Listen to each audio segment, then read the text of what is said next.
Hello everyone, welcome back. In the last lecture, we have seen the path parameters. So the parameters declared in the router path will be the path parameters. There is one more thing which we are going to see now, query parameters. So what are actually called query parameters? These are the parameters which were not actually in the path parameters. So let's see an example, then we will conclude with it. I'll create a new router for that. App.get slash products. You can see here that we are not passing any path parameters, creating a function, but the query what are the parameters in the query coming as a query parameters, those need to be passed in the function. See the difference here. In the path parameters, we are passing it in the path itself, whatever the parameters, and that need to be mentioned in the function parameters as well. But query parameters were not passed in the path parameters, but they need to be also mentioned into the function. So let's assume that there is a ID for a product, and now we are returning the message with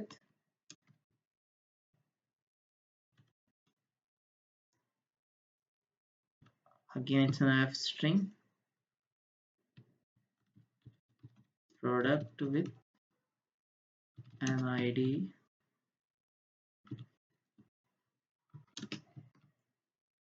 and here we will take ID which is coming as a query parameter.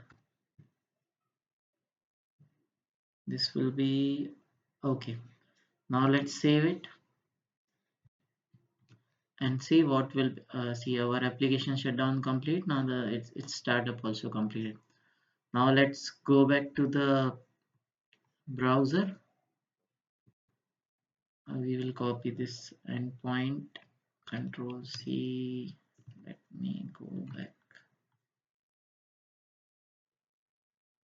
If I paste it, it's giving query ID message field required.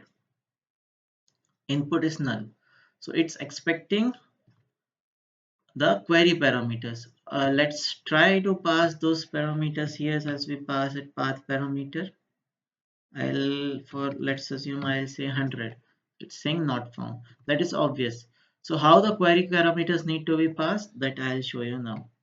To pass the query parameters, we need to simply write a question mark here, then whatever the ID equal to 100. If I load this now I'm getting product with an ID 100, product with an ID 100. So this is how we pass query parameters. Now let's assume if I want to pass multiple query parameters, one more parameter I'll add here, that will be price. Now again I'll price, it will be price, control S. I have saved it, the server reloaded. How should I pass the second parameter again? Yeah, so it's a simple, just add a ampersand sign here or a end here, and in the price section mention 1200 or any price whatever you want. Oh sorry, I have added a percentage also here, and I press enter. What is it? Price, right? Okay, I need to display it here as well, and price. Yeah, I see price. So it should display both. Let's see what happens now. Enter. Okay, now it's coming product with an ID 100 and price 1200. So this is what we say as query parameters. Since we are already passing the query parameters here, what if I don't want to pass them? Let's think about a case when user don't want to pass the query parameters. Then there should be some handling so that we will not get this kind of missing response, right? So in those cases, we will add here some default values. Let's assume the default value I added for id is equal to 1, and for price let it the default value, actually it should not be a default value, but let me add it as 0 for the meantime. I added the 0 as a price and id as a 1. Now let's see what happens when we pass nothing there. I just control save this, and here I'll again refresh the browser. So it's giving me the default values, right? Now there is one more thing. One second, give me a second. So now there is one more thing. What if I don't pass? Sorry, if I pass one of the parameter, let's assume I passed here question mark id is equal to 100, but not the price. In that case, id will be taken as 100, but price will be default value as 0. And what if I'll pass price as something but not id? So in that case, obviously price would be taken as a default value, and id will id will be taken as a default value, and price would be taken as a passed value, query parameters.